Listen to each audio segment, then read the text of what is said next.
Logitech. Mm-hmm. Good work. Please.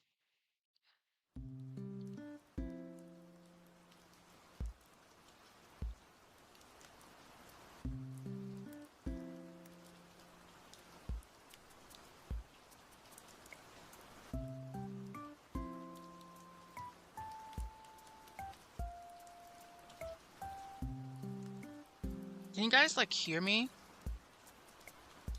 I think it should work. So, I guess hi.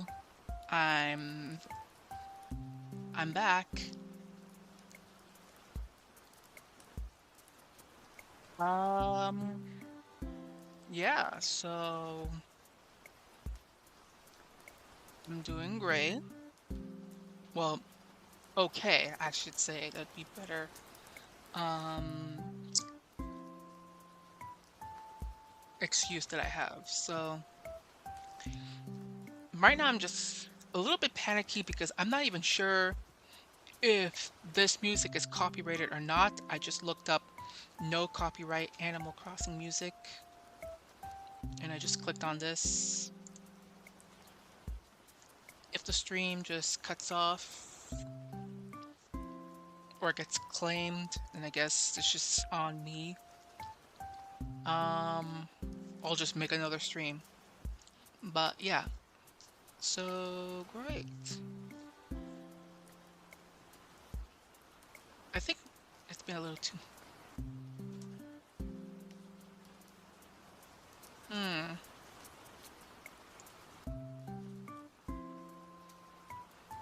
I'm scared if this is like laggy.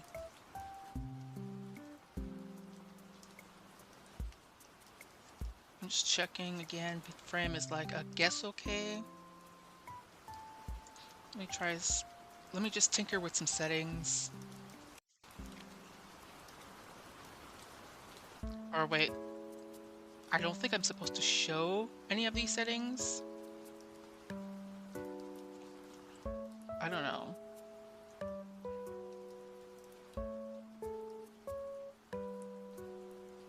Uh, video, audio, output. Hmm. Could I turn it down?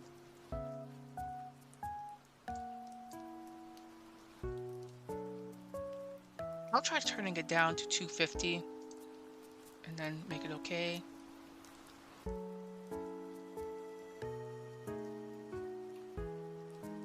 We'll see. But let me just check to see if it's okay. And we'll just get straight to chat. Chatting up.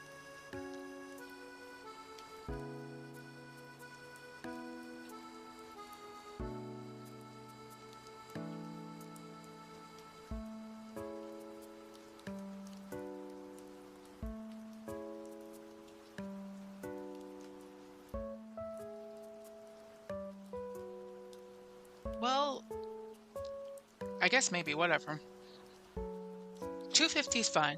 So, all right. So I'm just gonna be talking about some updates on my life. It's been less than a month. Well, it's almost a month, but not exactly quite. Or maybe it is. I think it's been over a month since I last posted anything. Well, much, like an actual video. But now, I guess, we're just adjusting to a new video. I mean, not a new video, a new life. Or I guess somewhat just readjusting after, like I mentioned,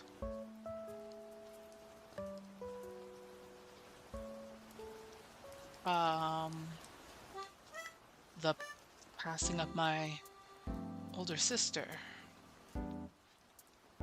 Yeah, it was very hard on us, and us as in me and my family,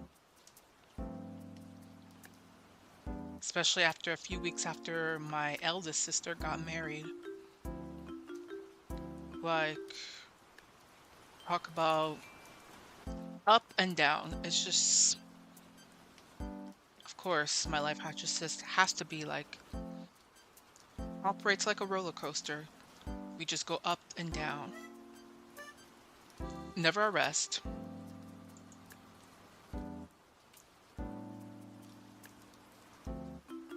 And I guess it is what it is now.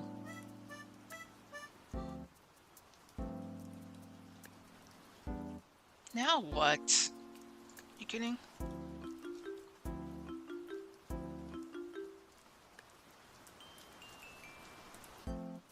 Apparently this life is going so slow.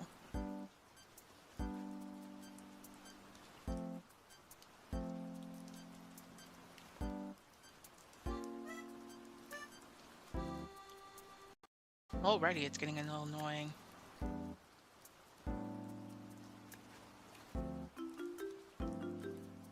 Already stuff is going wrong.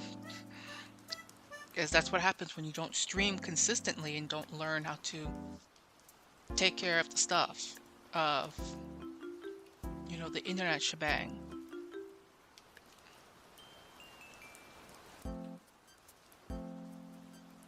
Well, while I fix this, I'm just gonna keep talking. Yeah, it's been a shock. Very, unexpected, obviously, but I just never even intended or perceived, oh, lagged a bit. I never even perceived that possibility that somebody other than my parents would be the one to pass away.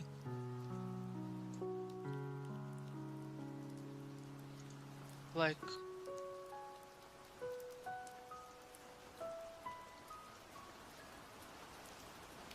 nobody would have, yeah, like legitimately, I never like perceived the possibility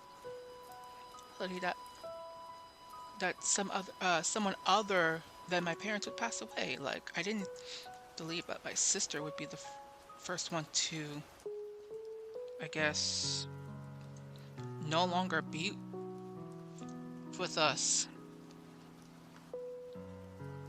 Like, especially, like, considering that she was an orderly, which, by the way, I didn't even know what an orderly was. I didn't even know that an orderly was an actual title, like a job title, but she basically just works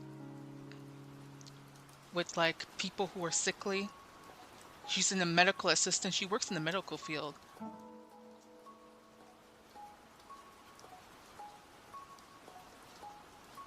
Let me just look it up.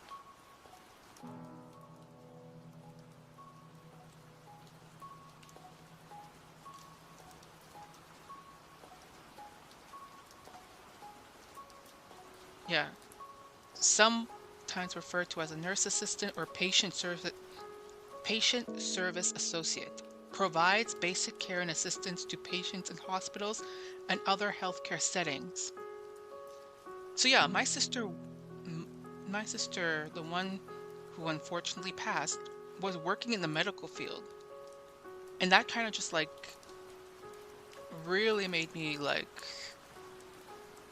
resentful of that fact that she was the first one to go. And like this is starting to get a little bit dark, so like we might be talking about it just for like maybe 10 minutes. So if you don't want to hear this type of conversation, like I understand, like you can just click off the live and return in like 10 to maybe 15 minutes. But yeah, if you're still here, it's basically just me talking about how I felt at that moment. just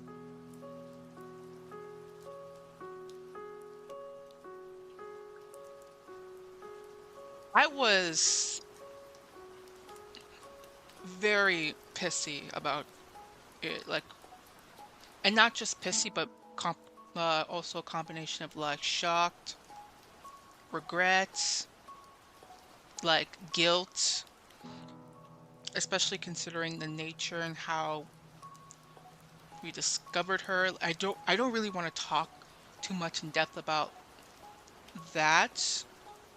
All that I would say is the fact that we're the one, me, my eldest sister, and my mom, who were in the, all, we were all at home at the time. My father was at work that day, that fateful morning. Like we're the ones who ended up discovering her body in her room, and we basically had to break off the hinges of her door, break through her door to find her. We immediately called the paramedics. My eldest sister tried to give her CPR to to hopefully try to revive her. They arrived. Um, they went upstairs to check up on her, try to do CPR, try to see if it could save her.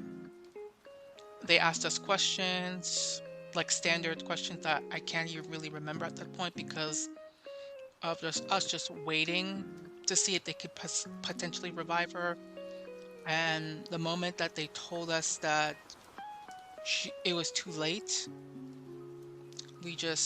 me, my mom, my sister were just like processing it all, like grief, shock. Me specifically, and I think my eldest sister as well, were like contemplating whether or not, you know, this could have been prevented or we could have seen the signs. Sorry.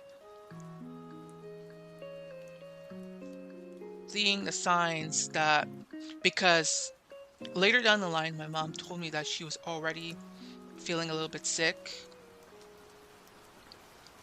a little beforehand, and I guess we just didn't perceive it to be as worse as it did. Um,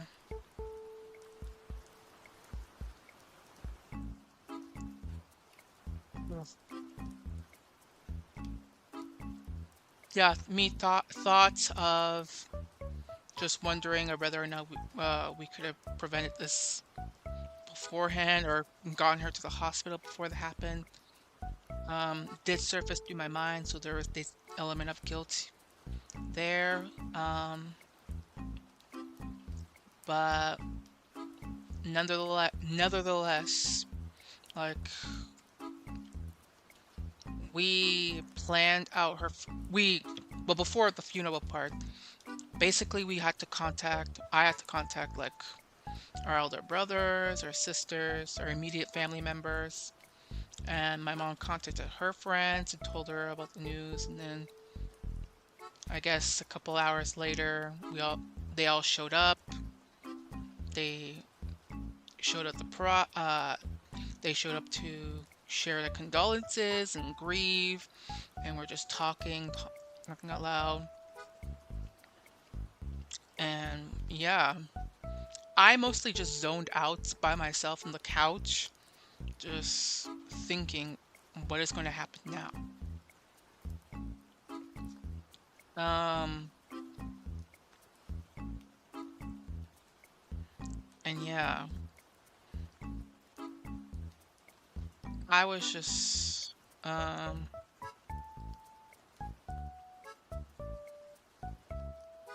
just kept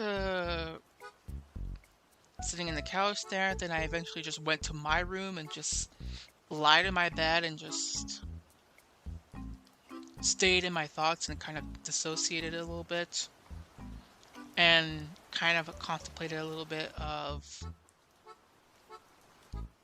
why not me? So yeah, I did go a little bit too dark there. Like I was tethering on these dark veils of uh, why wasn't I the one who perished instead of her?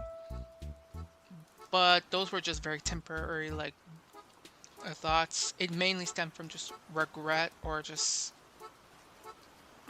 kind of taking her for granted at stuff because, and it's not just me. My sister also had similar thoughts of like we taking her for granted because she was usually like the most giving or more optimistic, the most um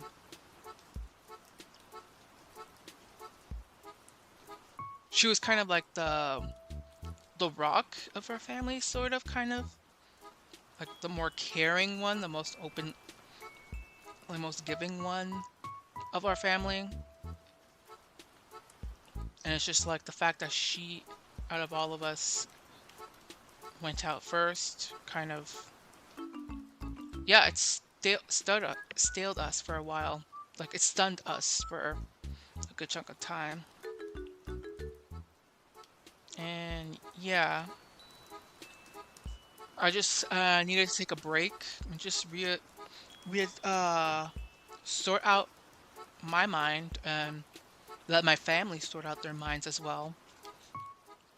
So yeah, it took some time, but we're starting to adjust little by little. So yeah, I think that's going to be a little bit enough of that topic for now. Like I just really didn't want to touch too personally about it because I don't want her information just out and about. I already gave more than enough. So now I'm just going to be talking more so about transitioning after the next few weeks after that. So within the last few weeks, it's just been like periods of grieving, people coming to our house, bringing us lots of drinks, um, and just talking and like gathering. Like, and that's typically how traditionally that's supposed to go.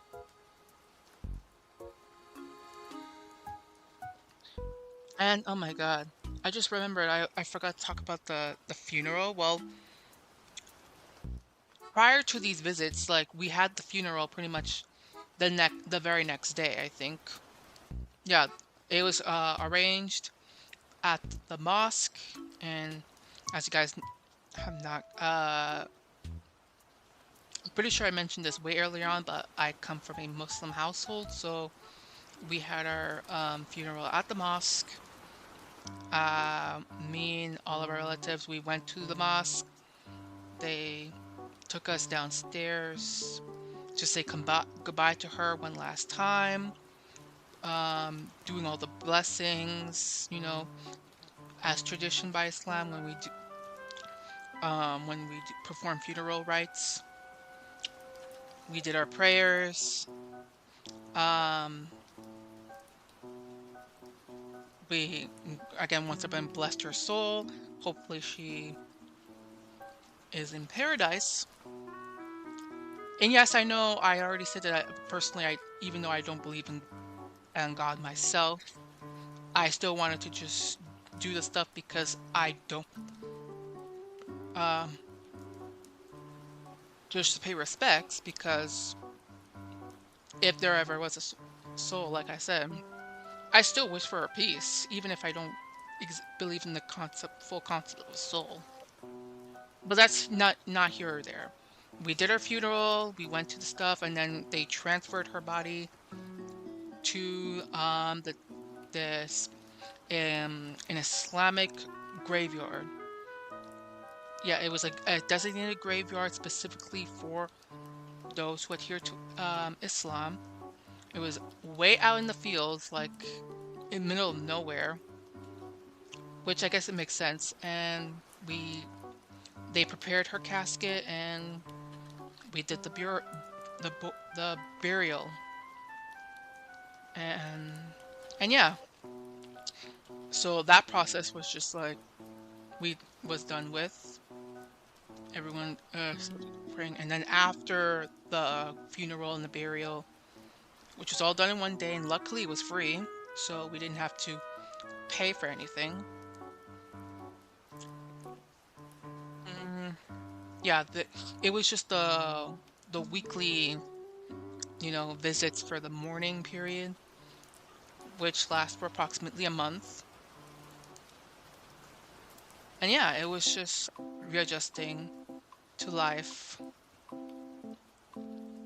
As of right now, I'm just more focused on trying to finish this job application that I done. And this job was like, I had to fill out a lot of documents. Um, I I'm almost done. It's a security clearance form. I just applied for a cleaning job, and based on the fact that I had to apply a security clearance form, was an indication that it was a type of job, cleaning job, where I'd be working at government buildings.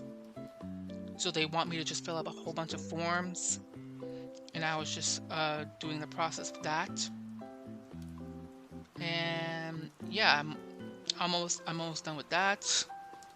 And I was also simultaneously helping my father file his security clearance form for his new job that he's applied for and he has gotten. And yeah, I'm just juggling those two things now. But for the most part, I'm just sitting on this desk, watching YouTube videos, occasionally filling out the forms, and other than like yesterday, I think, or not yesterday, like several weeks ago, several days ago, the day before yesterday, I reunited with friends again.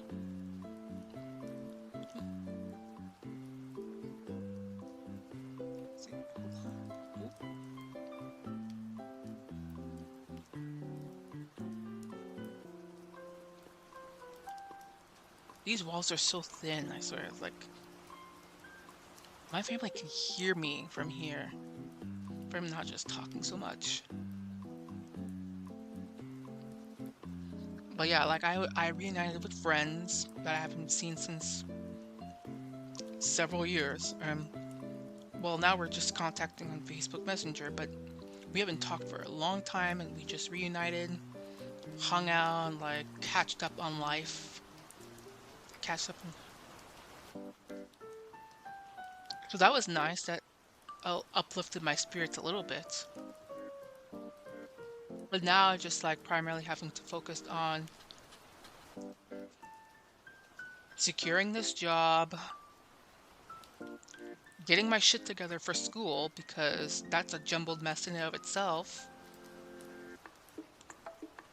Now I'm in the process of trying to apply for an appeal to have a semester written off from my GPA because I flunked those classes.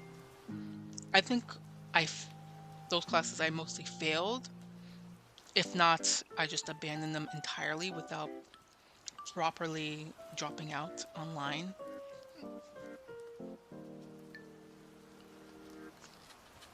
Gotta whisper now upstairs.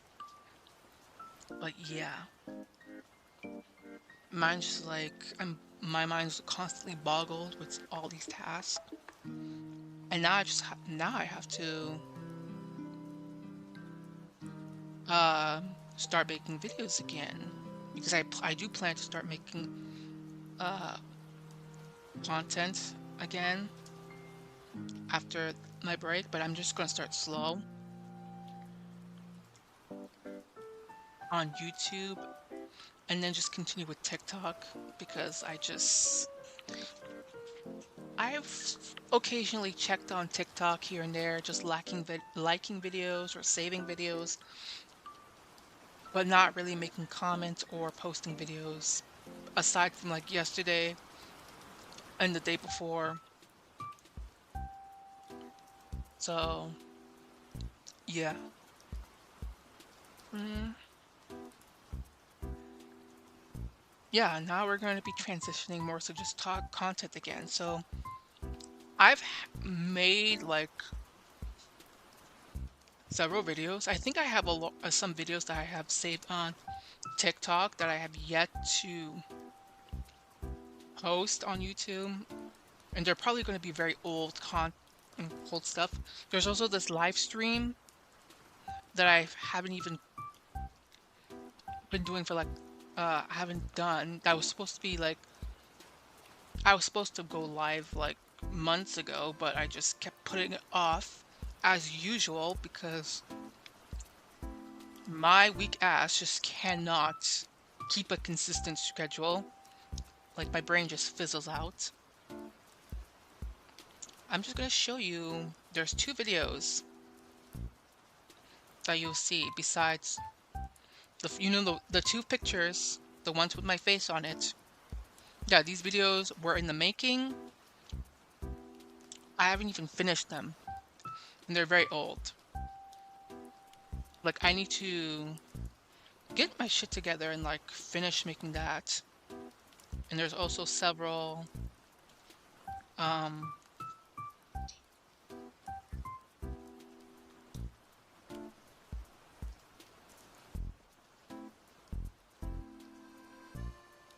several here you go. So I got several videos saved up.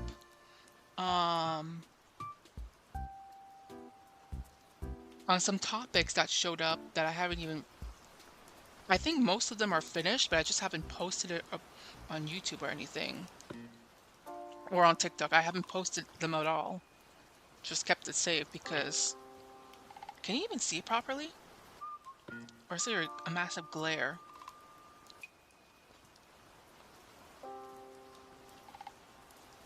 Yeah, well, if you can't see it, then yeah, just shows you I have so much videos.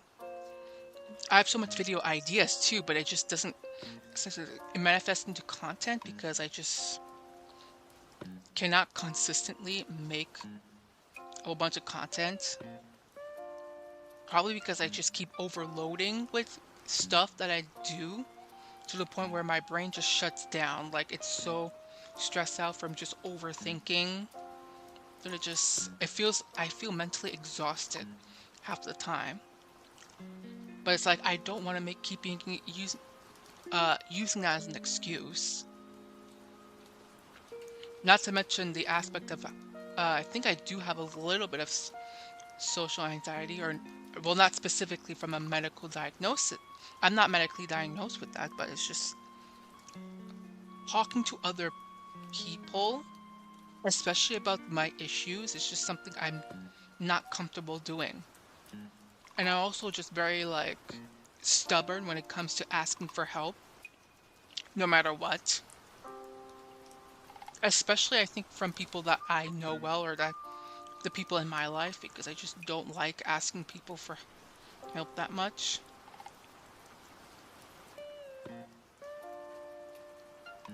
It's just a very stubborn part of me just does not want to constantly rely on people for so long, especially considering that I'm 25 right now.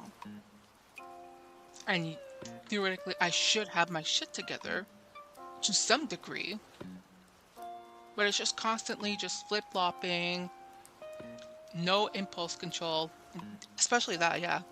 I don't I'm always broke because I always spend my money on stuff that I don't need, but it's stuff that I want. And I think that's just a coping mechanism that I frequently use is just shopping. I just shop whenever to entertain myself, fully knowing that I don't have the excess money to do that. But it just keeps me entertained and distracted from the bigger issues in my life. But again, digress from that. Wow. I just went from one thing to another. But yeah, we're gonna be talking about before I understand, I just wanted to quickly just share commentary about events that have occurred within the last 3 weeks. I can't remember every single topic that has come up. Um, but I think two of the big I just found like three big ones for now, and two of them are going to be primarily just celebrity gossip stuff. As you can probably tell, I'm going to be talking about a little bit about like the Megan Stallion trial stuff, as well as the DDG and Halle Bailey custody battle. And the last one is going to be like a Twitter um, moment or a specific tweet that has got people talking that I'm going to show you right after. So yeah, I'm just going to share my thoughts about that because I wanted to do that, but I wanted to just kind of like save it for later and maybe another video. Um, and yeah, we're just gonna get started with that. We're gonna be starting by talking about the recent revelations when it came to the Megan Stallion Tory Lanez trial. So I think this was posted later than like around May 26th, if not later. But there was an attorney general from Florida who was talking about making tweets saying that around 36 hours later, they're going to provide new evidence that supports the notion that Tory Lanez is innocent and that Megan Thee Stallion wasn't being fully honest with her trial, or that she committed perjury in the court of law. And they have an entire website presenting the evidence to the public, as well as a petition right here. So I'm going to show you guys, this is what the website is, 36hourslater.com, which is a reference to the tweets, even though the evidence that she got, it took more than 36 hours for them to present it, but still. And they have, update. As of 3 weeks later, 3 to 4 weeks later, they now amassed over 300,000 signed signatures. Beautiful letter. Daystar Peterson. Right here, they got all the information. And obstruction of justice.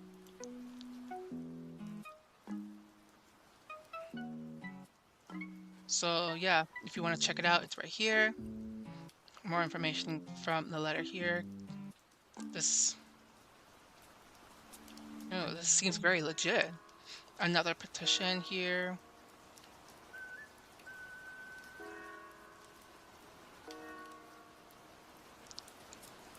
So yeah, okay, we're just gonna quickly browse through this page. So we got the truth uncovered, suppressed evidence, proves that Tory Lanez is innocent. Yeah, there was this. Basically, it was just like a lot of the evidence that they had for like the official first trial was very flimsy, and there was also like proof of like suppressed evidence, evidence that was not submitted in trial, that missing evidence, especially turning to more specifically the alleged bullet fragments. They apparently disappeared, and that's going to be later down in this website. So yeah, here's the fact checklist. Megan told police and doctors she stepped on glass, not shot. Video and officer confirms Megan stepped on glass because she initially claimed that she did not, and yeah, all that stuff, alleged stuff here. Here's table of contents. In her own words, she said it right here. I ain't get cut by no glass, but let me tell you why they saying that. And then you have a video here. This video says pretty much alleged her asking the police officer Is she gonna go to jail? Right here. Ma'am, do you think we're gonna go to jail? What's that? Do you think we're gonna go to jail? I don't know. We're trying to figure it all out. There we go. And then in this video, you can hear, It's right down the floor. Hold your hands up. you know, this police Okay? officer Come on, people, catch it. arresting her. Hands up. You heard it? All right, move back to the sound of my voice. Keep your hands up. Hold your hands up. Okay? Come on, people, catch it here with their hands up. Hands up. You heard that cracking sound? That sounded like her stepping on glass shards. I think this would She cut herself when she stepped out. Move back. yeah. And then just more her lying, claiming that a police officer was rude, and then the police officer here was talking to her very calmly, nicely, and also noted, I think both the police officers and the doctors noted her being very much calm and having a calm disposition and not being too shocked. Even when she claimed that she was shot in the foot, she didn't appear or not appear. She wasn't acting like somebody who was just shot in the foot per se. Like she seemed very calm, did not very much distressed. Didn't seem like someone who was distressed from being shot in the foot. And then you just more lies from Megan, or inconsistencies. He spoke. She got the screenshots, the dates. And it's never put her hands on anybody, but she was in an altercation with Kelly. And there was a third-party witness who confirmed that there were two women who were in an altercation with each other. Yeah, this witness, John Kelly, witnessed her and Kelsey fighting. Statements. So basically, a lot of this evidence just sum up to saying that when it comes to Tory Lanez involvement, it seemed more like he was just trying to stop the altercation between the two. He wasn't the one trying to harm Megan. He was just trying to stop her and Kelsey from fighting. And when it came to like the videos of him apologizing on the phone, people were trying to interpret it as if he was apologizing to Meg for shooting her. But with further circumstantial evidence, it seemed more like he was apologizing for the fact that her and Kelsey were fighting because the two women were sleeping with Tory. So it was just a two-timer.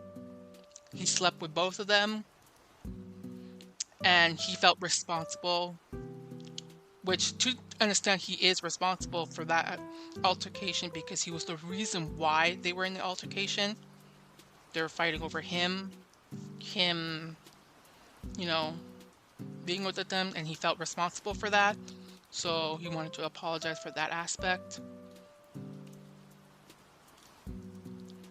Oh, interesting. Apparently, he's apparently short. Described as the shorter black guy, and was still in the back seat of the XUV. There was no way Tory okay, so another reason is because he wasn't even there when the shots happened, apparently. And it seemed more likely that Kelsey was the one who shot the gun because there's going to be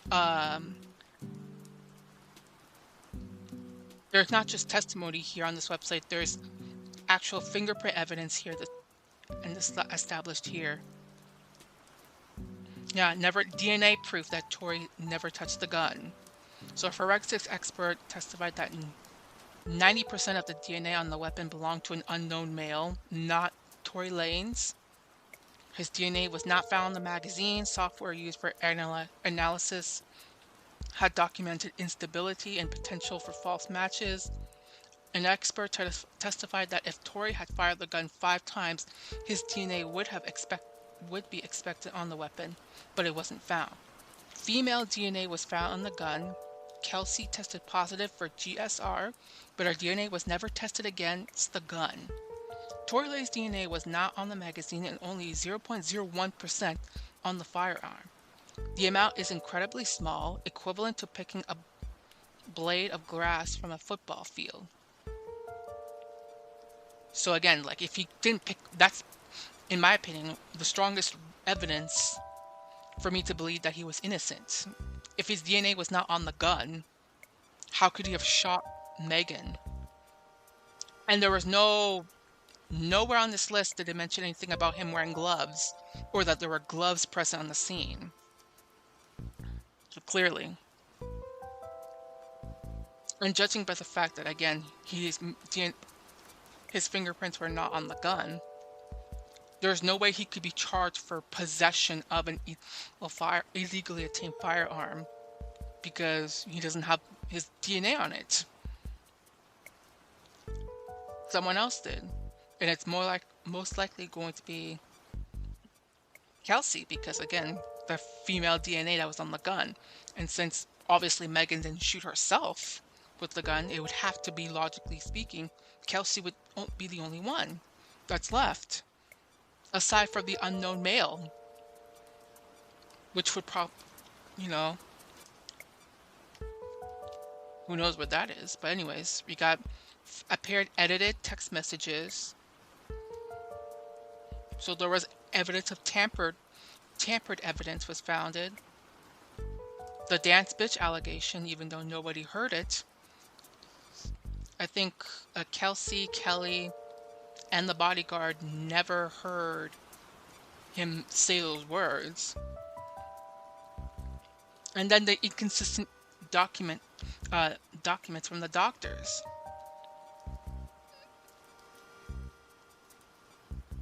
There's conflicting reports from 3 different doctors.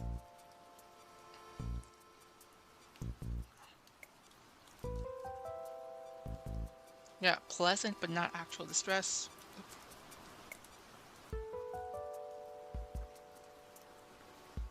So one of the doctors here even mentioned, he described Megan as pleasant and in no acute distress.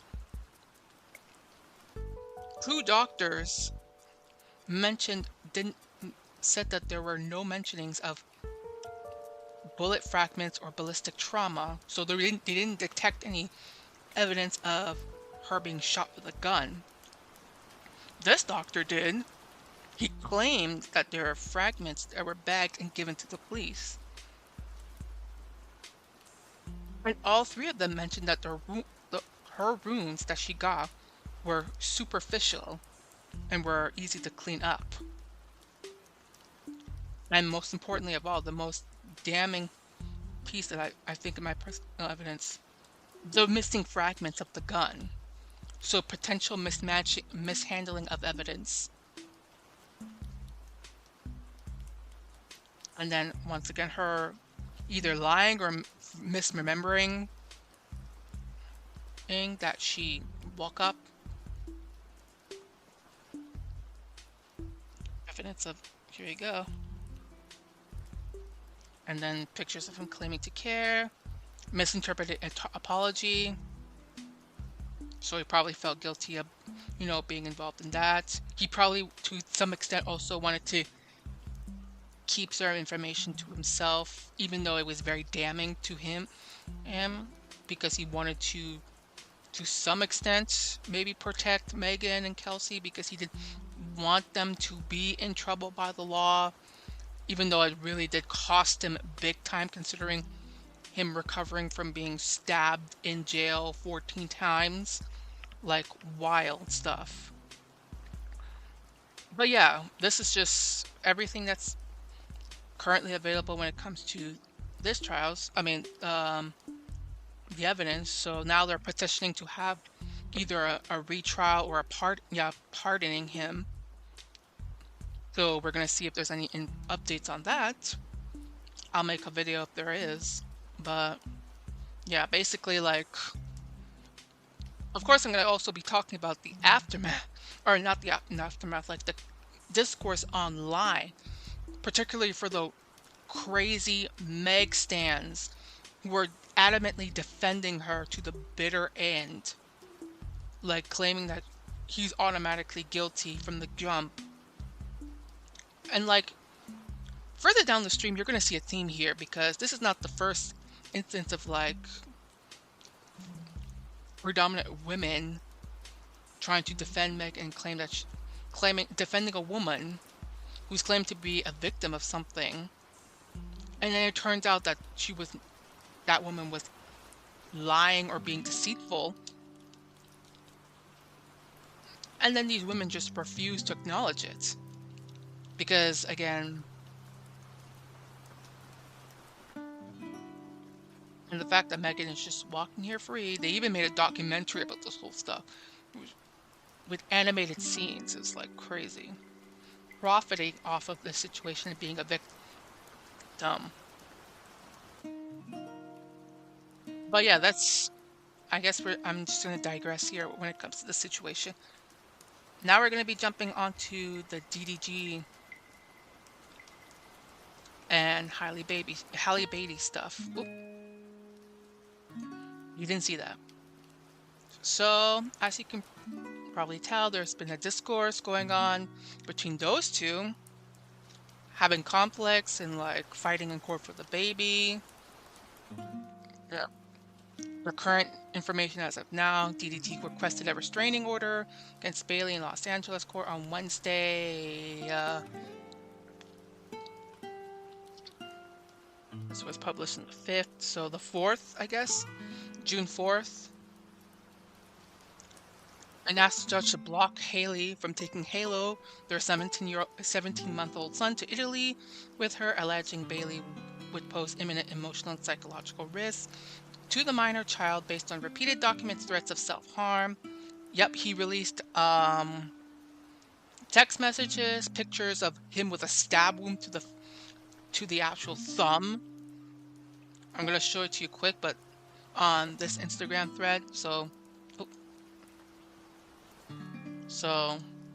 we got clips of the text messages with timestamps and everything.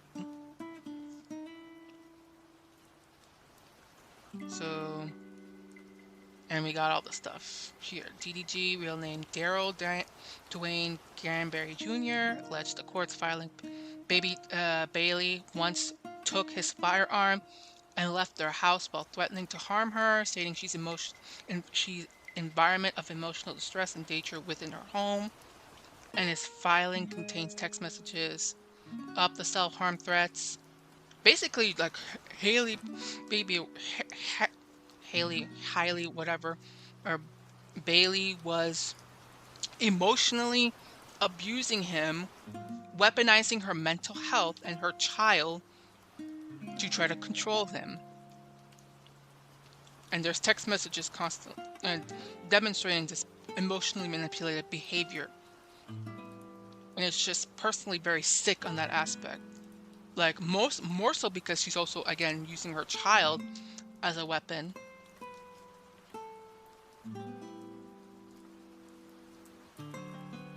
And this has been going on, like, this is more so just a counterattack of Hailey Bieber attacking his character, filing a restraining order against him in May, accusing him of physical and verbal abuse, including an alleged incident in which she slammed her face on a steering wheel in front of their son.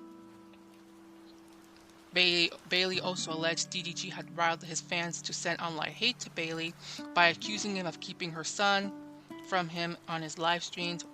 And she detailed another incident when she filed a police report after DDG allegedly threw her phone from a car window. The judge granted her temporary custody of their son in May. The couple split in October 2024 after nearly 3 years of dating. At the time, stating they were still best friends and planning to co-parent their son.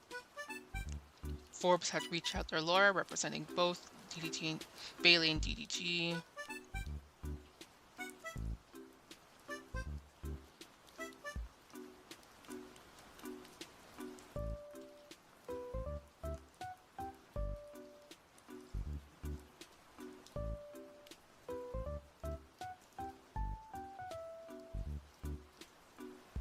And this is just like background stuff of who they are individually. I just wanted to make some stuff because, again, also going to be talking about, again, some of the responses and some of the women who were also defending Hailey Bieber as well.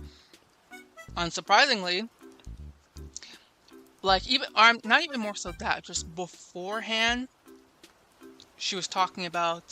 they were talking about like how much like trying to portray Hailey Bailey as this like prominent star that's rising up to the top, and trying to simultaneously diminish DDG's accolades as just being a irrelevant nobody YouTuber. Even though like you can look up this information, I'm pretty sure DDG was making content before they even met Hailey Bailey. I keep saying Bieber. Anyways, and I even saw like a video, an old video of Hailey Bailey,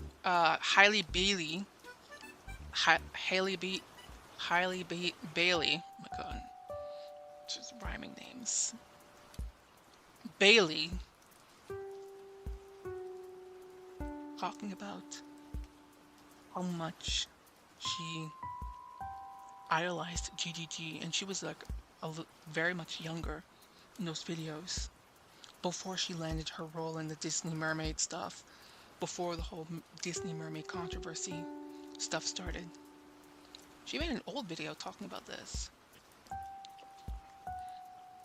Sorry, my father's in the bathroom again. I have to whisper because he doesn't know that I live stream. But anyways, like she was pretty much claimed to be his fan for the longest time. Like she knew him far before she was even famous, I believe, if I remember correctly. So yeah, DDG dropped out of college in 2016, stated he made more money from his YouTube career, and he started releasing music. He maintained after profile where he has 3.6 million on YouTube and 1.6 million on Twitch, respectively. He's a rapper. Hailey Bieber rose to fame as one half of Chloe x Hailey, a singing duo with her older sister Chloe Bailey. The first two garnered attention from singing Beyonce songs on their YouTube channel, racking up more than 22 million views on a cover of their song Pretty Hurts in 2013.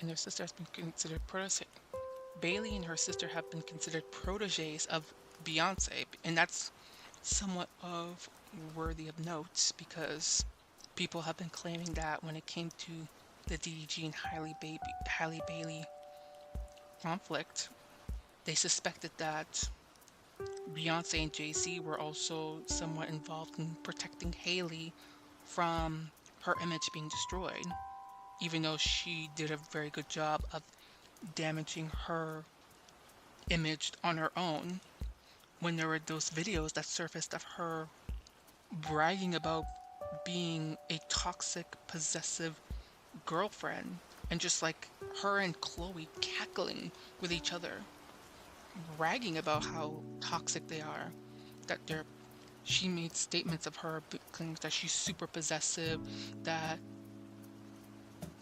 whatever boyfriend she has, she's hers forever, regardless of whether or not they're together or not, that she has stalkerish tendencies. And she's also made a video admitting that she is aware of her good girl image. A big reason why I never found her to be trustworthy in the beginning. Like, she was definitely one of those girls who are just like, pretends to be sweet and innocent and dainty and kind on the outside, but she's crazy and psychotic, unhinged and toxic on the inside. It's pretty much that classic trope of I don't want to say temptress type of trope, because she's not per se a temptress, she's just one of those like two-faced people.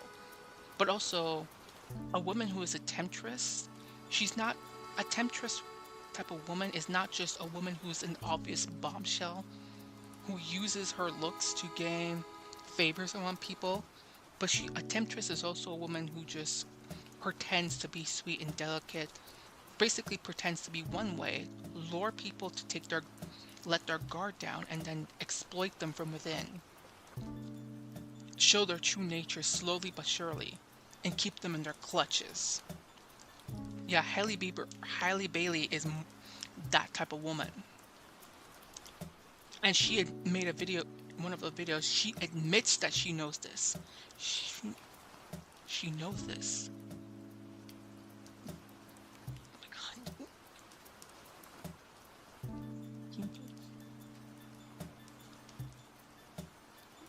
She.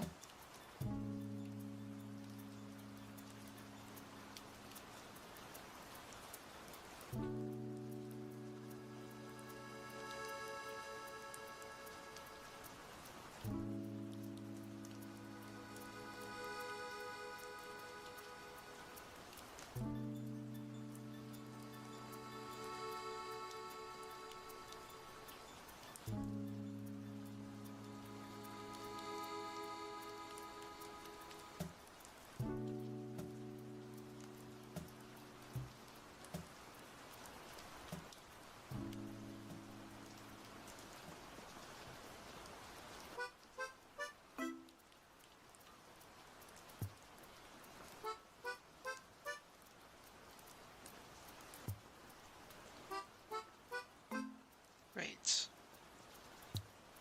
My dad thinks I'm crazy now because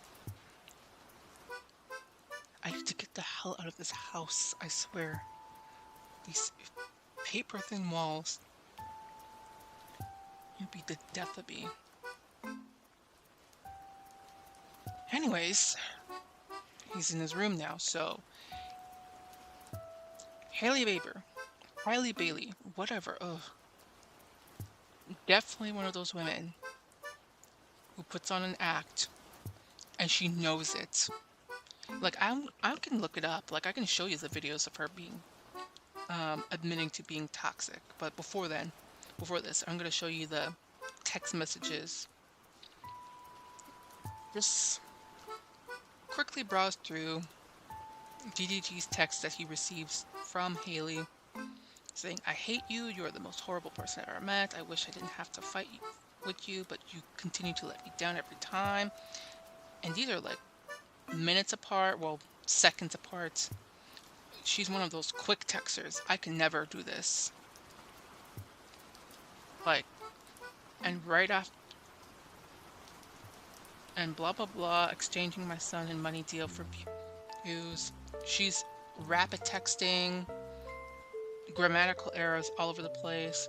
Found you sleeping with Lala in Mexico stuff. I'm going to end myself. My son's will not be around for it. I think. And then he says, "I can't believe you're acting like this."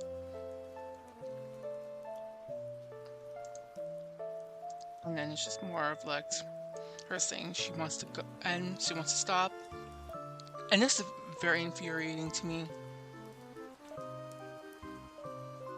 And I think she also made like, there were also text messages of her threatening to harm their child as well. And I'm not just talking about, well, before I talk about that, but just more of this. And like Flark forgetting that he tried to, and then pictures of him being allegedly, her stabbing him in the thumb. So physical assault, we got that. And then an affidavit from her mom claiming that she's also been abusive. So, I am the mother of DDG. First, oh yeah, I forgot. She air tagged his car. So yeah, she is a stalker type. She's tracking his location unknowingly. Petition called Daryl as movies and made threats to fuck him up. Nasty work. So he had multiple witnesses testifying this. The AirTag in question. A cat-themed AirTag. Crazy.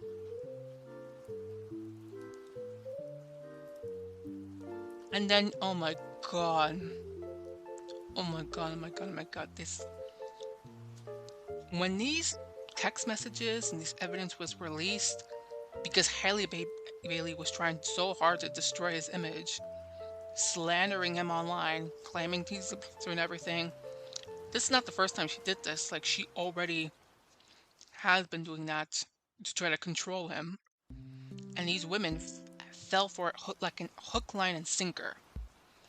My God, when these messages releases, the excuses that some of these toxic Hailey Bailey stands and these bitter, most likely single mother, bitter ass femcel weirdo losers, toxic, crazy, disgusting ass women, because these are the type of women who are just like trying to defend this behavior. The first ever excuse that they just started throwing around is postpartum. Look at this. Even if these were real, which he's already questioning, making someone so sad they want to end their life is not something you should be proud of, especially a postpartum woman. Their excuse for this behavior is that she's postpartum. Being postpartum does not make you abusive. This is abuse. This is emotional abuse. Being depressed does not make you abusive.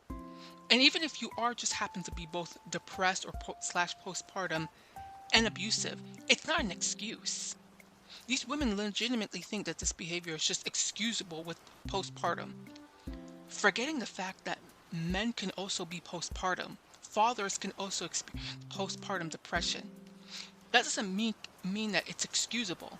If he was the one who did all this to her and then claimed he was postpartum, these women would not fall for it for the slightest. They would not accept any of it. But because it's the woman that's doing this and been proven to do this, now they're trying to make excuses for this behavior.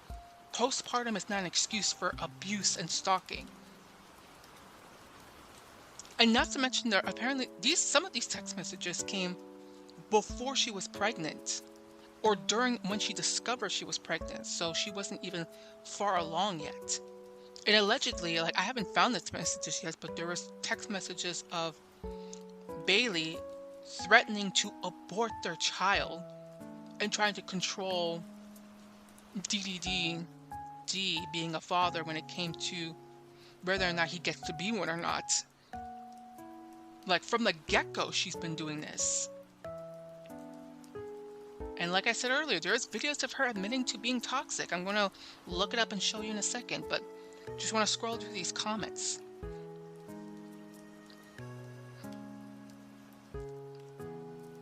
And then saying it right here. This person reiterating this point of making someone to the point that they're suicidal. It's not an excuse. She's trying to weaponize her suicidal ideation to control DDG. It is not acceptable for anybody, no matter how suicidal or depressed you are, to weaponize their mental health status to control and abuse people. It's not someone else's. She's trying to make it seem. Bailey is trying to make it so that it's his fault if she actually does end up self-harming herself or unaliving herself. It is never anybody's fault that someone else chooses to hurt themselves or end their own lives.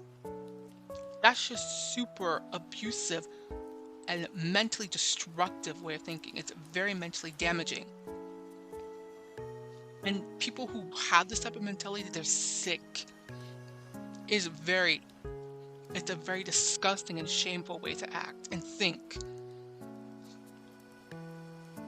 Like, boo, boo, tomato, tomato, tomato. Oh, you suck. Get the fuck off the stage. You're sick. Like, oh my god. She was... And then people trying to, calling it out. She's using it as a manipulation tactic.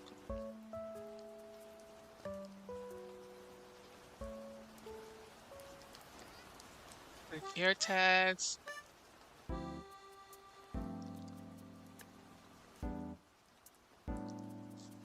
And now she's trying to use the oh my god. Excusing the behavior. This one. It's sad how most of the time men are literally the literal cause for a woman to suffer, blah blah blah. Then when she shows signs that it's against her. So I'm trying to blame men for everything. Ugh. Standard. Classic tendencies. But I bet you cannot, they're not going to accept it if it was the other way around. If a woman made a man mentally ill and unstable. Even though people in general, yes, people can contribute to you being mentally stressed or mentally ill, especially if you're abused by said people.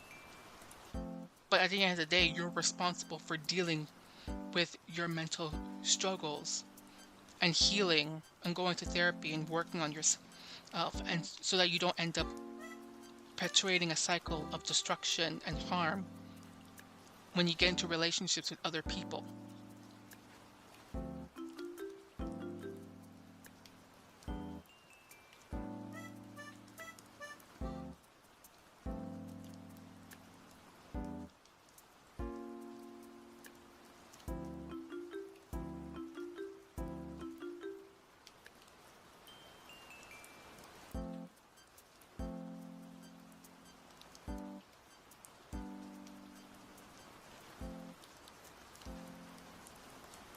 Oh my god, blah blah blah.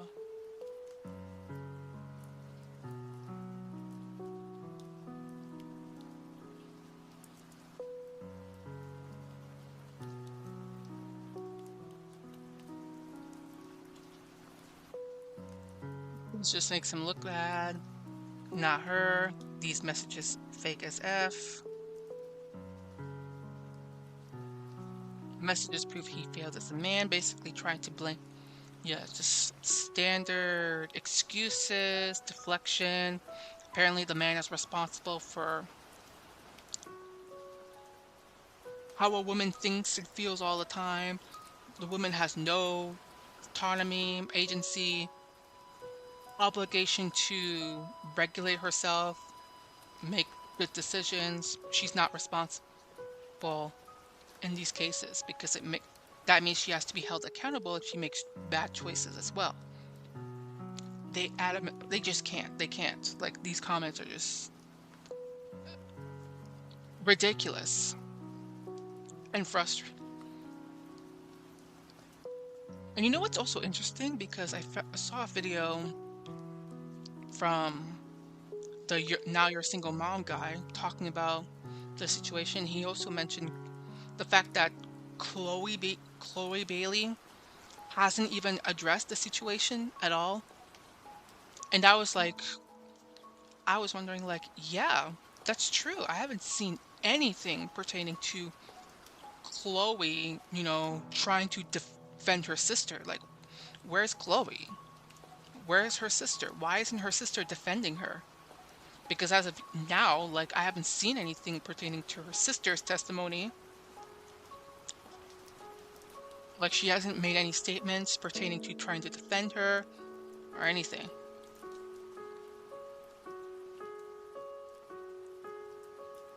And then she just, yeah, women trying to defend or deflect or excuse. Boring, alright. Now I'm just going to look for, before we touched into, because there's an updated Instagram video that I found here. But before we touch on this, I just wanted to show you the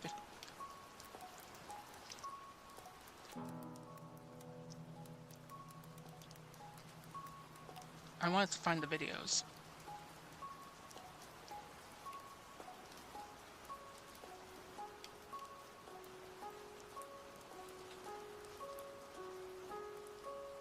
What is it? Oh. His mother. Yeah, DDG mother says Hailey Bailey placed multiple air tags in DDG's video, claiming she allegedly popped off on DDG while he was at the movies with a female friend and tried to fight the woman. Yikes.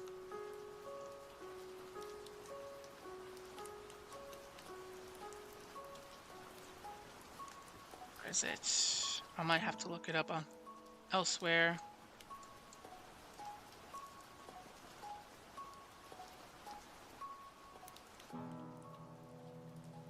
Just give me a second. Paste.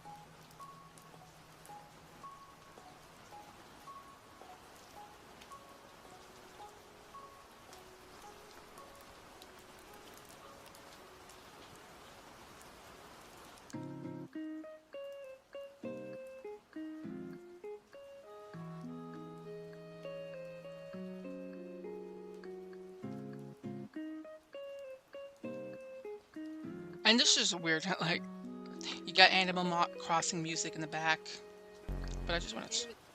Oh, there it is. Oh, stop. Yeah, no, attachment styles. Yeah. Hold on.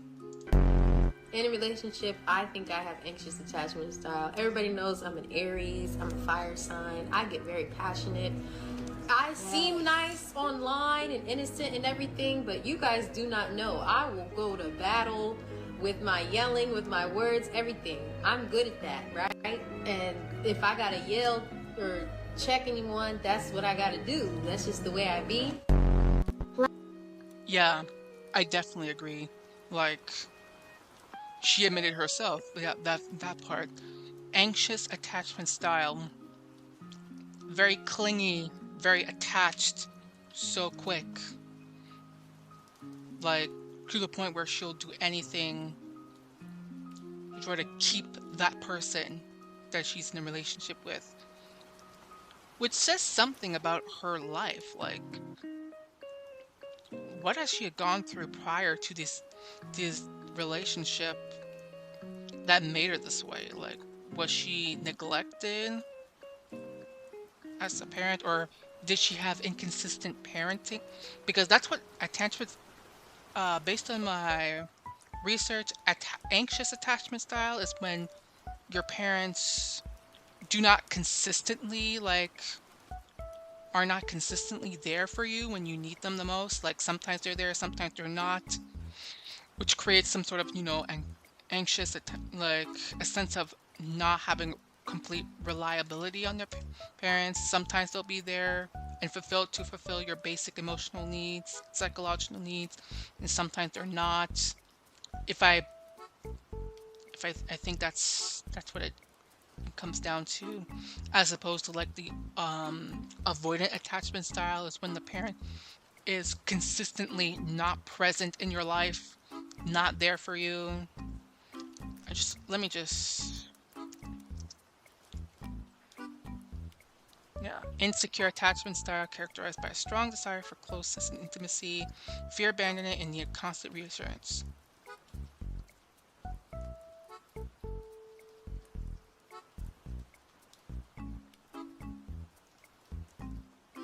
Yeah, inconsistent or unpredictable caregiving. Yep. Often develops when a child experiences inconsistent caregiving, i.e., like again, the parents sometimes being there, sometimes not being there, parents being unresponsive or unavailable, and other experiences. And that creates like instances of difficulties trusting others, push-pull dynamic, which I can see a little bit from Haley, like push him away and then demanding him there. Trouble setting boundaries, which you will admit in the video she does not establish healthy boundaries or does not respect people while establishing healthy boundaries. Clap back or sit back. I always have to choose clap back. I'm sorry. I'm a very kind person. But if somebody pokes at me or the people that I love, it's over for you. I'm an Aries. Sorry. Oh my god, the using of the signs as an excuse. just using your fucking star sign, the time of year that you were born, as an excuse for your shitty behavior is just cringe. Oh my god. And I'm pretty sure you saw it earlier. She admitted that she appears nice, but she's not. Like, you saw it. Here you go. Never have I ever started drama with my boyfriend for no reason. Put it down. Starting drama with your partner for no reason. Instability. And the fact that Chloe is just kikiing and cackling along with this, aware of her behavior, just makes it seem like, yeah, Chloe might potentially also be toxic as well. Or at the very least, she is aware of Haley's unstable mind. And the fact that Haley claimed that she had nobody to be there with her, even though her sister is like right there. She does have her sister, she has her family. Weird. The whole family is weird. They need to be looked up. I you know. I'm territorial. I'm a jealous girlfriend. I'm a territorial girlfriend. With Territorial and jealous. Not nice. Where you go, who are you with? That's me. Yep. I Yep. am nosy, number one. And number two, I like drama. I just don't like drama in my life, but Of I course. love watching it in other people's. So, Of course. Because it's entertaining to you. That's your source of entertainment. But yeah, you saw it there. The fact that she admits and brags and like laughs about being blatantly toxic, clingy,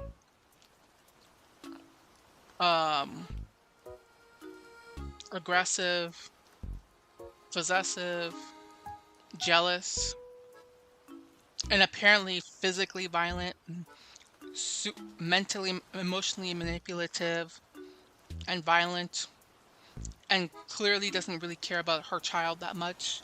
Most likely, definitely had a child with him so that he would stay with her, despite the fact that he clearly did not want to stay with her in the long term, and the fact that he just also agreed to just have a child with her was stupid on both of their parts, like, as usual. Like, this is why I'm not really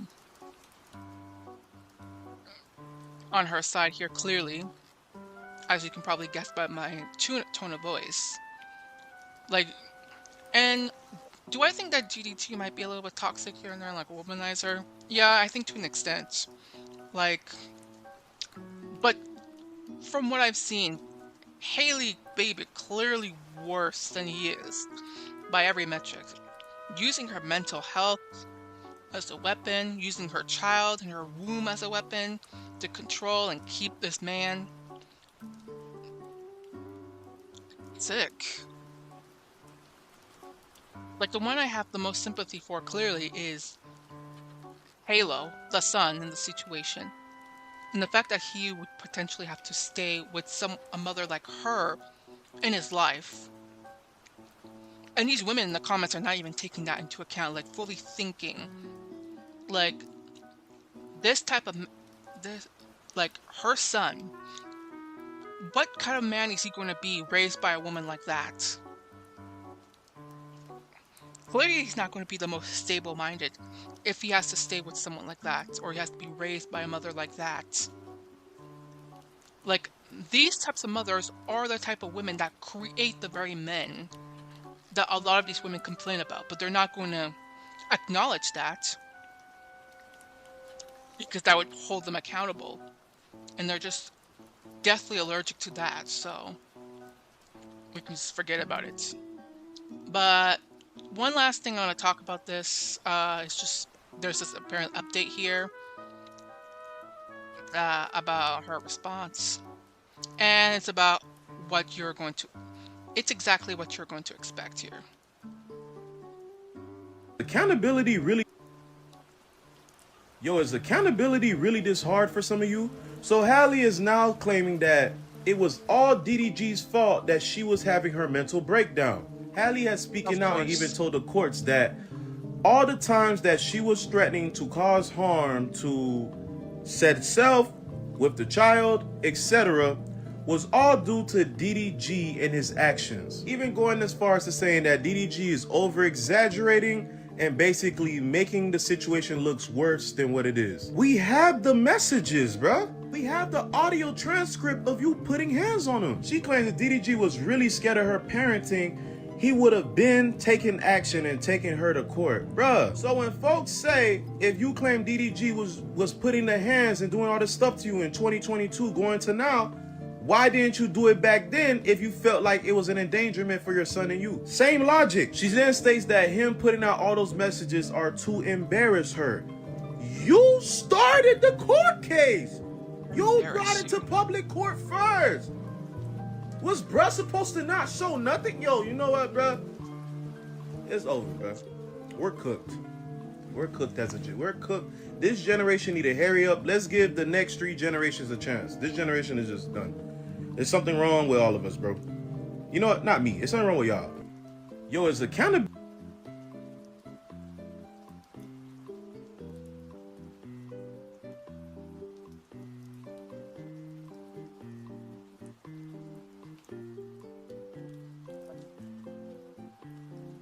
Of course. Blame it on him. Like I already said it again. Even if that person has actively brought mental distress towards you, that doesn't justify you also mentally and physically harming that person and also harming your child into the mix.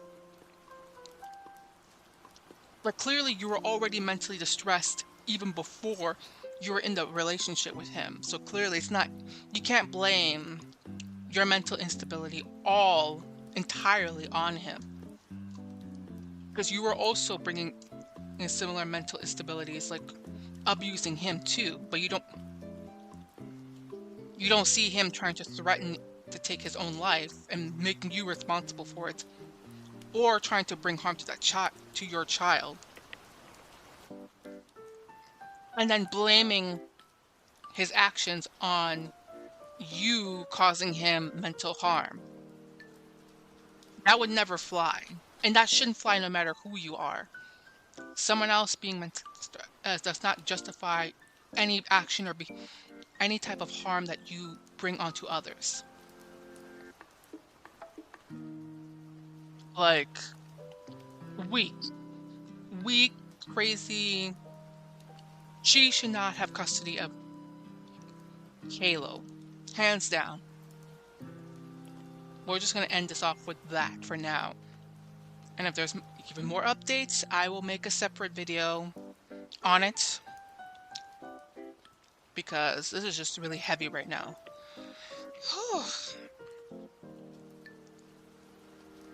Let me just check something. Did I?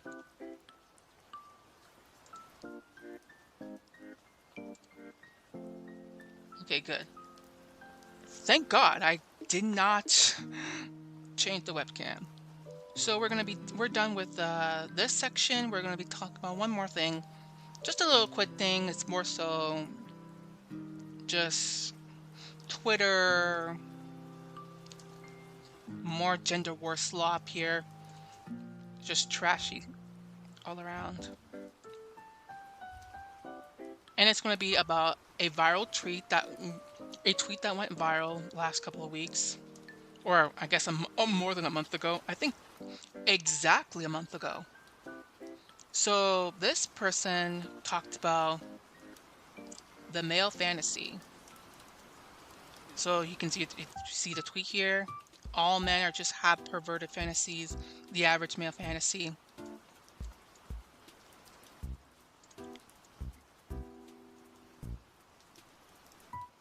So I'm just going to show you the clip here. This is from the anime movie called Josie and the Tiger and the Fish, if I remember. Please, do I remember Josie and the Tiger and the Fish? Is it? Yeah, Josie, the Tiger and the Fish.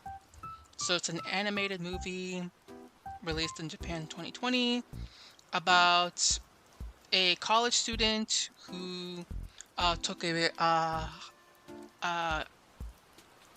job after a part-time gig, babysitting. Well, not. No, I don't want to say babysitting. That's just patronizing. Caring for a paraplegic girl, and they just hang out together. And as you might surmise, they eventually end up falling in love, and they live happy ever after. So it's a romance type of featuring with disability representation.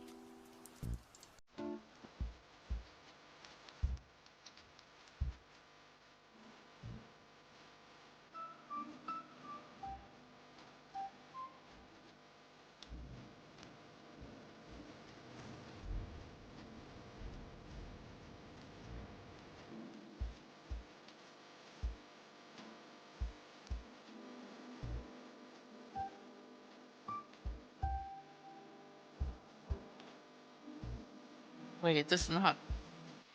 Okay, I'm just gonna. I don't. This is not the actual music that was in there. Someone just put random music here, so I'm just gonna turn it down. Yeah. So this was just a cute montage of them just like going outside. Something that a lot of you need to do. Touching grass, interacting, things that a lot of people on the internet just not doing right now. And these are just random clipped moments from the movie. And yeah. And I'm going to show you the very extremely unhinged replies from the comment, because it's just like basically everything I said earlier. Like, y'all need it real bad. So these are the comments here. Always vulnerable, always happy, always needs you. Pretty perverted. Always happy? I don't think this does not seem happy to you. And as you can clearly tell, most of these people who made these negative replies never actually watched the movie. Clearly, they just making blatant assumptions. And these are the type of people who are most likely very liberal-leaning people. Mostly women trying to decline or invalidate like men who are just like wishing to have a romance. Basically, that the basic average male fantasy that they're claiming here is that men just want to have a romance, like a relationship, like an actual loving, happy, healthy relationship with a woman. And you'll see in the comments that there are people who are going to use her disability as like and interpret it as this guy who just wants to manipulate, take advantage, abuse a girl who cannot run away from him because she's on a wheelchair, trying to use that garbage narrative. Even though there's no evidence in this movie, there's no point in the movie where the guy in that movie does that. It's just them interpreting the most dark, sick, twisted interpretation of this tweet as they can possibly do. As if the average man just wants to abuse a woman who is completely or mostly like at a strong disadvantage, who can't run away from him and all that. Like, these people's minds are just rotted. Like, this is incel energy projecting onto the internet. Just these creepy ass incels. And I'm talking about the women who are making this response. They're incels. A lot of them are either incels or just generally losers who cannot find a good man. Trying to invalidate, normal people wanting normal, happy relationships. Now we have this tweet here, one of the examples I pulled for the disability. Weird, since most men abandon their disabled and chronically ill spouses. And then they got community noted, which I think the community notes were taking their tweet for, they were a little too, like, giving, considering they weren't clearly, I don't think they were quoting a specific study, because it says right here, this claim most likely refers to a widely cited 2015 study suggesting that men are more likely to leave their disabled or chronically ill spouses. This was retracted due to a coding error that invalidated its conclusions. Like, the community notes gave their tweet way too much credit. I don't think they were just quoting anything. They were just talking out of their ass, as usual. Yeah, these types of women, very miserable. I don't even think it's just feminists, it's just women and with horrible relationship experiences, or women who have never gone into a relationship, just incel types. Miserable. I would love for this to be, if this was true, but men think they want this. Till their disabled partner asks them to bring the food, and they're talking about the pain they suffer. I don't think they're talking specific. Yeah, I don't think the average male fantasy is specifically being in a relationship with a disabled woman. It's just love. It's just a basic relationship. Like, if this woman was able-bodied, it would be the same.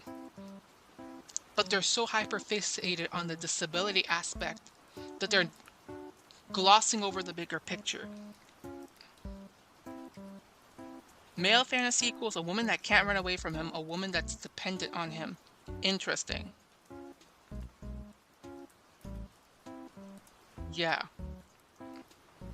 They can't see the bigger picture, and I think some of them are purposely doing that because they refuse to conceive the notion that these particular individuals are the problem, and that they refuse to self-reflect and wonder, what are they doing wrong in the relationship that they're not getting their desired outcome?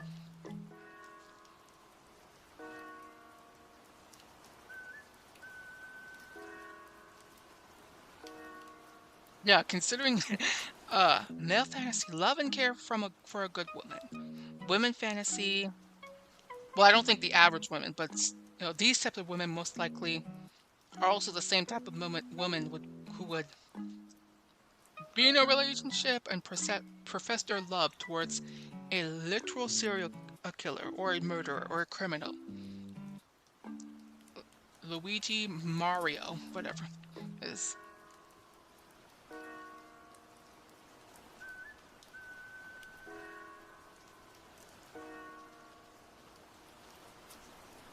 And it's like, yeah. No. Lots of these particular individual women are so hateful and bitter towards the average man. They're mentally incapable of imagining them as caring and wholesome partners thanks to decades of unrelenting gender war propaganda. Who is to blame for this?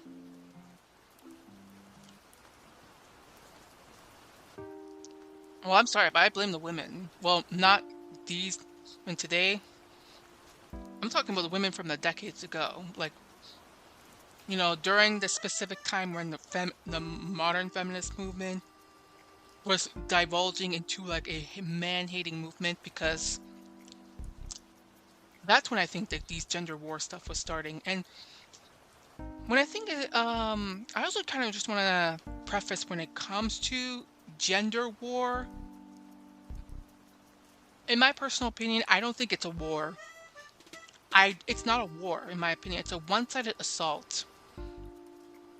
It's a one-sided assault that started by man-hating women who are either femcells or women who have had bad experiences with men and project their and resorted to generalizing and projecting their hatred and trauma onto men, who are just initiating this war by vilifying, dehumanizing, degrading men. And when the men started to defend themselves, they just weaponized that and tried to essentially gaslight them into believing that they're even more bad people for defending their name and their image. Like, it's not a war, it's a one-sided assault from hateful women towards men. With the occasional, you got the hateful misogynistic men that just came into the battle and treating it like a two-sided war. But the average man is just like defeated, tired, uncaring, constantly having to adapt to being vilified as being inherently bad because they're a man, and they're just like,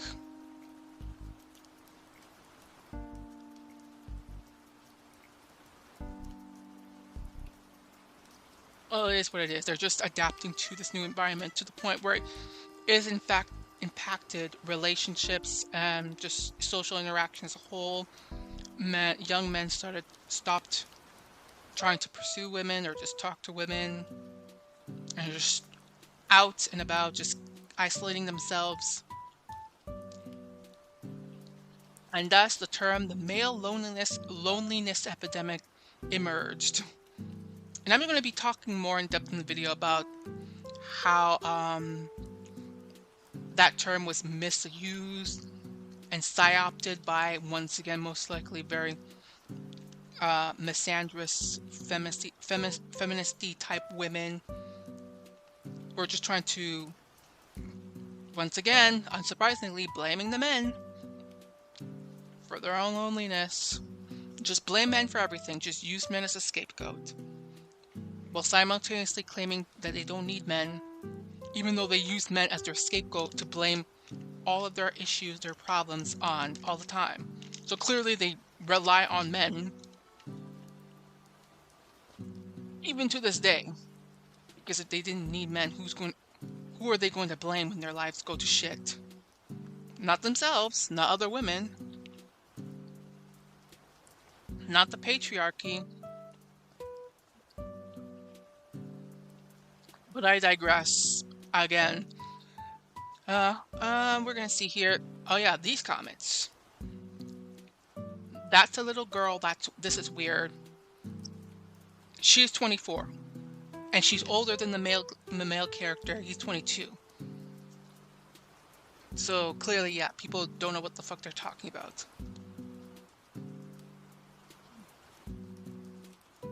You show this as a fantasy because it's not true for the majority of men who participate in the abuse of disabled people. Even though the majority of people who care for disabled people specifically are women. And I'm talking specifically like caregivers, not just average women or like non-caregiver women. So whenever a disabled person in a caregiving facility or just who is assigned to a caregiver is abused, that abuser is more likely going to be female, since women are usually the ones in those fields. So, and even if we're talking about just a disabled person who's living with a non-disabled person who's not a certified professional caregiver, they're just like a relative or anything, it's just baseless bullshit.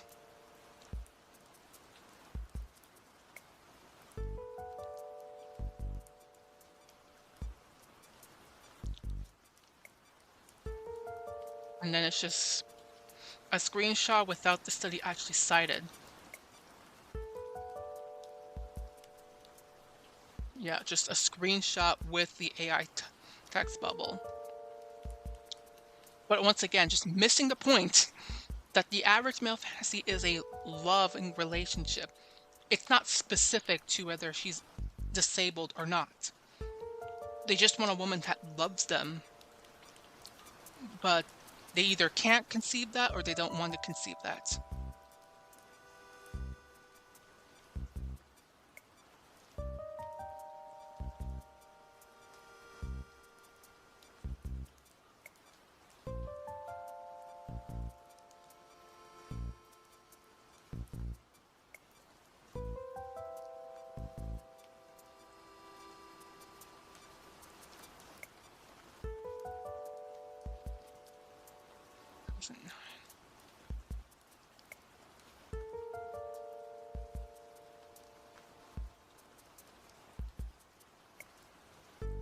And even, okay, yeah, just again bringing up the statistic of, it's an old 2009 statistic that showed that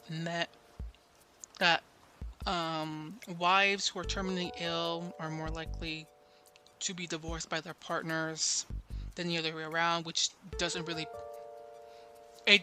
prove anything in the long scheme of things, because how often does that happen? The majority of marriages, nearly the majority of marriages in the US end in divorce. I think it's around like almost 50%, and 70 to 80% of that 50% of marriages, or divorces, I should say, are initiated by women. More often, most of the time, their partners, neither they nor their partners are physically ill or terminally ill or disabled. They're able-bodied and healthy. So what does that say about you? Like, I don't know why these types of women think that this is a gotcha moment. It's not, because it's a lot more rare for that to happen. It's not common.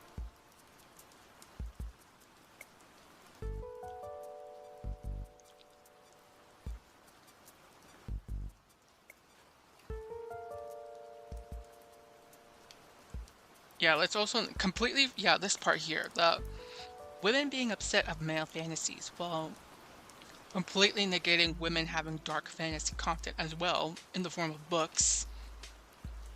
Like when it comes to the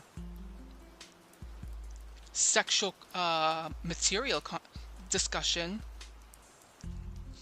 women who judge men for consuming porn, despite the fact that women also consume porn, just in different mediums. Men typically and boys typically consume visual porn, videos, pictures, visual novels. Meanwhile, women typically consume their porn in novel form, written books, novels, smut pages, is fan fiction. Porn is still porn, no matter what form you read it in. Hell, even poetry.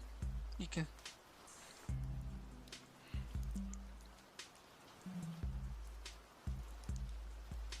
There's unhinged crap here. More...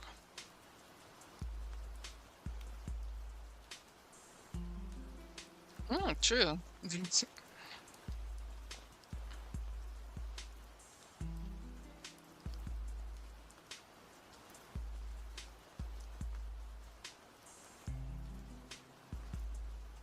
And then just, again, people not really getting the point that they're taking it too literally, focusing exclusively on just her being crippled part. And these types of people just can't see someone for who they are. They just hyperfixate on just one quality about themselves. It's like those people who just see a black person as just they're black and hyperfixating on them being black. completely forgetting the person part, or seeing someone who's gay and just like hyper fixating on them being gay and forgetting the fact that they're a person as well. They're more than just their sexuality or their race, or in this case, their disability. Nothing about her personality, these people say.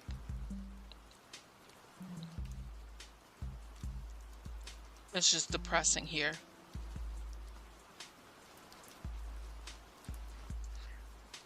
Ugh. Well, I guess that's really all else I have to say about this topic here because it's, excuse me.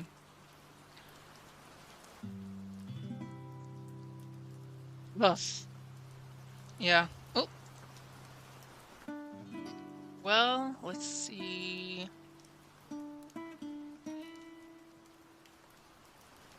Yeah, I guess that's really all else I have to say about talking about where is I going with this? I think yeah, this has been way longer than I intended it to be.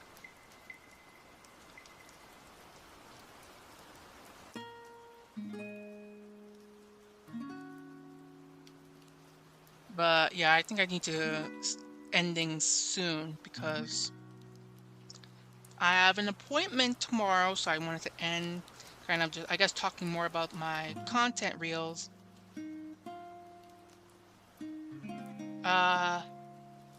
Yeah, so I'm just going to be posting more content in the coming weeks. I think next week or maybe the end of this week, I'm not sure.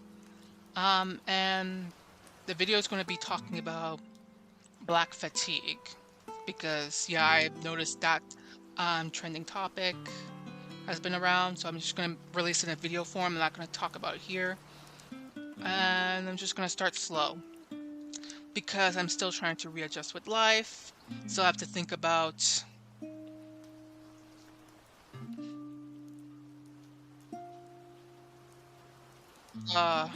yeah, just moving on up, trying to fix my grades so I can continue and actually finish my education.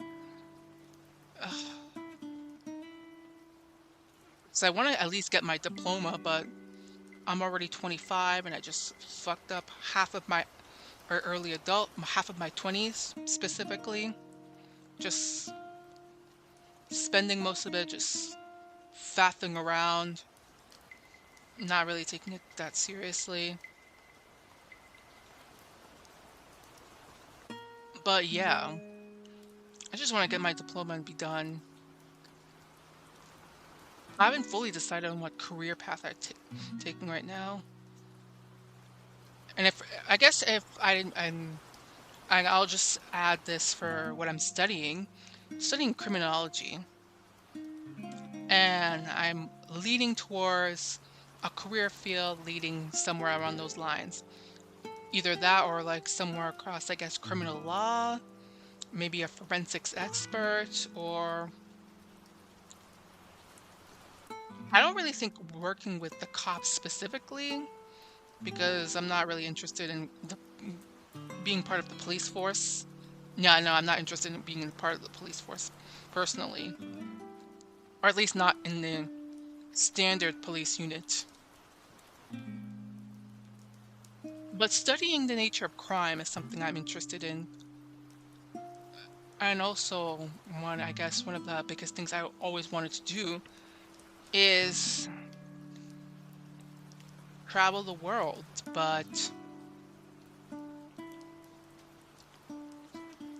unfortunately, traveling requires a lot of money, and since I'm very much broke, not only the fact that I just casually spend most of my money on food, just snack upon junk, upon crap,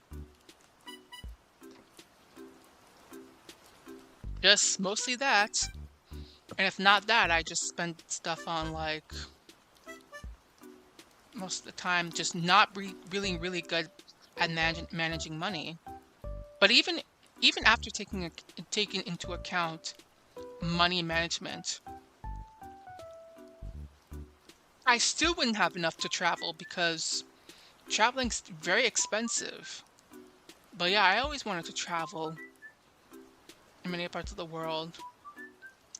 And I figured that one of the easiest ways to do that would be, well, as of right now, the only substantial way that I could theoretically travel to different parts of the world is apply for working holiday visas, which is an option that I have here in Canada, where I can apply for a specific visa to go travel and work abroad for a certain period of time. But they typically have a lot of requirements depending on what country you're going to. But the most common requirements would be like having your passport ready, having a certain amount of money in your savings, having health insurance, proving that you're financially stable, medical reports if you by a doctor in some cases, and also making sure you meet the requirements for specific types of visas, because some countries have differing categories of visas depending on your intended purpose, and yeah, the whole shebang. But even still, I don't have any money a lot of money in savings. But yeah, it's just what it is. Maybe someday before my mid-30s, because in order to apply most of these travel visas, the maximum age is like either 30 or 35 depending on what country. So I'm like 5 to 10 years. That's my timestamp that I have. So yeah. Well, that's really all I have to say for tonight. It's been a long while. I intended the stream to be just like half an hour to an hour, but it's already almost midnight. And I just want to kind of, yeah, this has just been a chatting session. Oh, one more thing, just one very, very last thing. I brought it up earlier, but my live pertaining to my little live series of Whack-Ass Mom series. So I already had the second one. Well, I'm going to try to do the second one, and it's going to be, we're going to be talking about Ash Trevino, even though I know that it's probably not popular anymore to talk about her because it's been like months since the whole debacle occurred with her. But like, I wanted to still kind of do it anyways because I backed out so long because of just procrastination and potential maybe I don't want to say like I might have ADHD, but I don't think I'm not clinically diagnosed with ADHD. I am clinically diagnosed with autism, so it might be that. But it might also potentially, I wouldn't be surprised if I had ADHD as well, but maybe ADHD too, but yeah, but either way, that's still not an excuse. Since I can't even stick to having regular therapy sessions, like I just can't admit to things. But I still want to try anyway, so I already rescheduled the second episode for, I think, Monday the 30th, so it's going to be at the end of this month. And we're going to be just chatting about Ash Trevino. But at any rate, that's really it, really.